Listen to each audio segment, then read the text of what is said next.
how to fix unable to install Scarlet on iOS. So let's get started.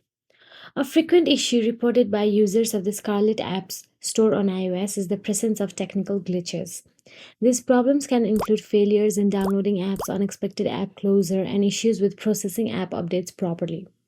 While technical glitches are a common occurrence in software, persistent or widespread issues can greatly impact user trust and the attractiveness of the App Store.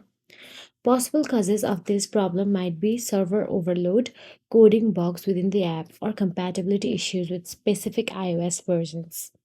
The iOS platform is renowned for its strict oversight of the apps and services within its ecosystem, which presents a unique challenge for third party app stores like Scarlet.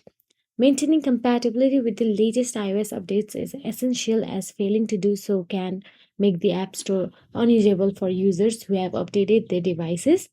Such compatibility issues can result in various problems from minor glitches to complete inaccessibility of the App Store.